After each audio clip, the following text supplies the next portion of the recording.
Hello Gursonika, mari kita lihat karangan kamu yang okey, ini bagus hebat. Isu pelarian asing merupakan masalah utama yang hangat diperkatakan di rantau Asia.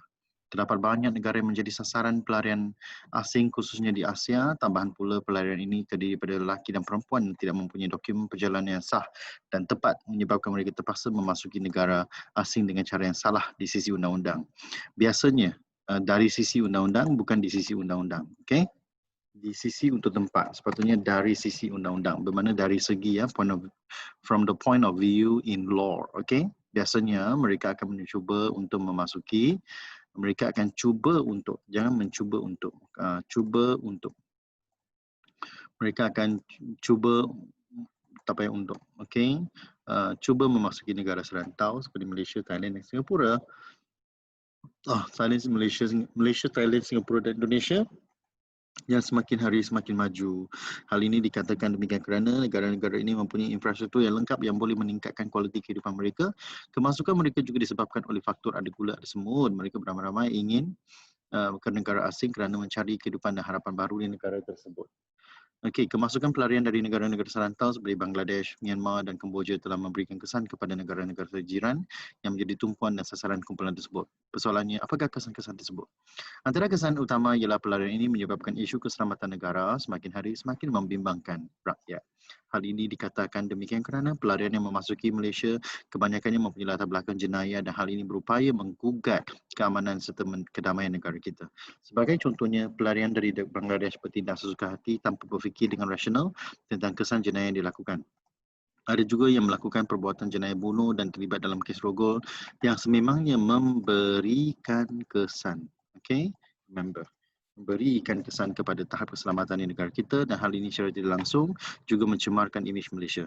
Kesan yang akan diperoleh oleh pelarian yang melakukan jenayah juga setimpal dengan kesalahan mereka. Misalnya ada seorang tukang cuci warga Bangladesh yang dijatuhi hukuman penjara 10 tahun, 10 bulan sebatan selepas didapati bersalah merogol anak tirinya yang juga seorang kurang upaya yang berpenyakit mental di Mahkamah Session Melaka. Boleh dikatakan bahawa pelarian seperti ini tidak berperi kemanusiaan kerana mereka beraja di hati bersultan di mata walaupun menjadi pelarian. Oleh itu jelaslah bahawa kemasukan pelarian dari negara Jepun dan negara kejiranan Jepun pula menyebabkan aspek keselamatan rakyat dan negara serantau terjejas. Seterusnya, kesan kedua yang tidak boleh kesampingkan ialah pelarian membawa masalah kesihatan ke negara-negara jiran. Hal ini dikatakan demikian kerana mereka tidak membuat saringan kesihatan sebelum memasuki negara asing dan menggunakan dokumen kesihatan yang palsu. Hal ini amat membimbangkan kerana mereka mungkin, ni typo ke kesilapan ni? Mungkin membawa penyakit yang berbahaya yang dapat mengancam kesihatan rakyat di negara kita. Oleh hal demikian, untuk membendung masalah tersebut, daripada berleluasa lebih dari 151,000 pemegang kad pelarian UNHCR yang berdaftar di negara Malaysia diwajibkan menjalani saringan kesihatan menurut Timbalan Ketua Pengarah Kesihatan Awam, Datuk Dr. Lokman Hashkim Sulaiman. Inisiatif ini mampu memastikan penularan penyakit berjangkit seperti wabak tuberkulosis, TB, malaria dan untut dikawal sepenuhnya supaya tidak menjangkiti anggota masyarakat. Kerajaan Malaysia dan pihak swasta Singapura juga bersependapat bahawa apabila kedua-dua kerajaan ini menganggap mencegah lebih baik daripada mengubati masalah kesihatan. Mengerti bahawa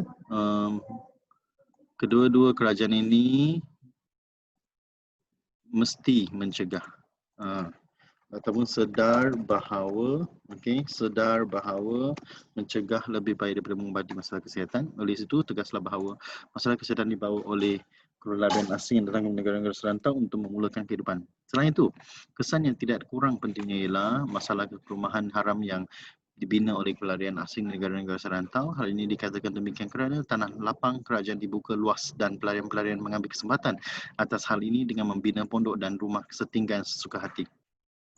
Pondok dan rumah yang dibina pula tidak mempunyai satu struktur yang teguh dan menjejaskan pemandangan masyarakat setempat. Sebagai contohnya, melambangkan pelarian terutama dari Myanmar yang menghuni flat taman pandan mewah sangat membimbangkan. Mereka juga menjalankan aktiviti secara terbuka seperti perniagaan kedai runcit, gerai makan dan barangan lusuh. Kerana itu membuat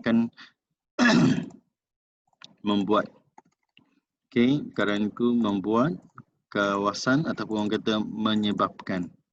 Dia guna menyebabkan. menyebabkan kawasan flat kelihatan seperti sebuah pasar di Myanmar walaupun pelbagai operasi dilakukan dan dapati bahawa selain warga Myanmar, warga Bangladesh, Pakistan, Vietnam dan Indonesia turut berniaga dan bekerja di situ. Masalah ini bukan sahaja menjadi cendawan tumbuh selepas hujan, tetapi agak lama di negara serantau dan hal ini semakin serius dari tahun ke tahun.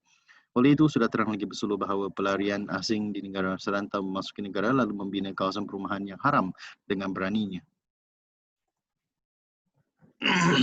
Salah satu kesan lain ialah peluang pekerjaan rakyat tempatan juga dirampas oleh pelarian sehingga menjejaskan kualiti kehidupan masyarakat. Pelarian sanggup memperoleh pendapatan yang rendah demi mempunyai pekerjaan yang dapat menyara kehidupannya dan kehidupan dan keluarganya. Okey, kehidupan dan keluarganya. Mereka juga mempunyai pelajaran rendah dan tidak berpeluang untuk mendapat pekerjaan yang memerlukan pelajaran tinggi seperti seorang pengurus di syarikat yang terkemuka. Oleh hal demikian, mereka sanggup memikul kerja yang berat seperti menjadi seorang buruh atau pembantu pasar raya. Sebagai contohnya, pasar besar Selayang dimonopoli oleh pelarian dari Rohingya dan Myanmar yang merampas peluang pekerjaan rakyat. Natijahnya, rakyat menghadapi masalah pengangguran kerana tidak dapat pekerjaan tambahan. Pula, lagu berbahasa Myanmar juga berkumandang di pasar raya di Malaysia kerana sebahagian besar daripada pekerja berasal dari negara Myanmar. Masalah ini seperti bisu menjadi tokak kerana pemasukan pelarian menyebabkan ekonomi negara serantau amat terjejas. Oleh itu, jelaslah bahawa pelarian yang memasuki negara serantau telah menjejaskan peluang pekerjaan dan perniagaan rakyat serantau. Di samping itu, negara-negara serantau juga kehilangan identiti apabila kehilangan pelarian semakin hari semakin banyak dilaporkan media. Hal ini dikatakan demikian kerana ramai pelarian mengekalkan imej mereka yang tidak berpakaian kemas dan ada juga masih berkain pelikat. Okey, kain pelikat betul lah di bandar. Hal ini menyebabkan pelancong asing memandang rendah terhadap negara kita kerana melihat keadaan pelarian berpakaian selekeh dan tidak kemas.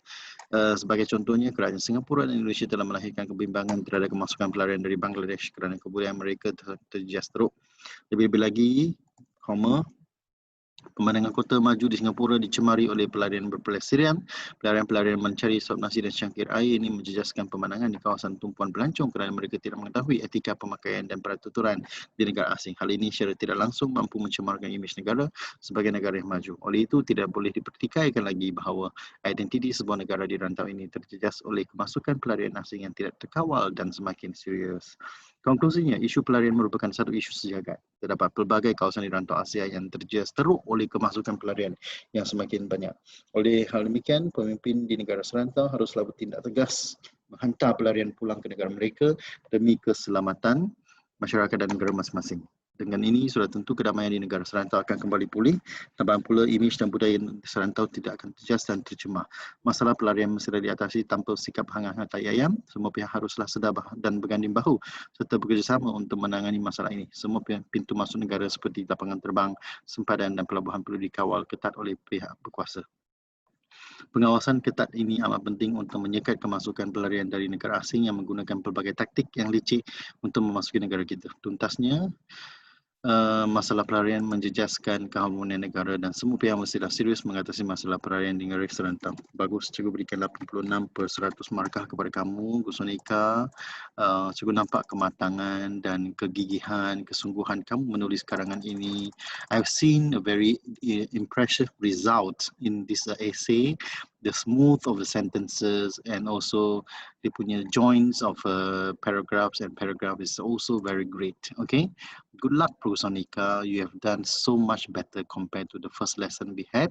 Dan cikgu terus mahu dan berdoa agar awak terus berpegang pada prinsip di mana kemahuan di situ ada jalan untuk terus berjaya menulis karangan yang lebih baik pada masa depan. Okay, good luck Prosonika. Good day. Bye bye.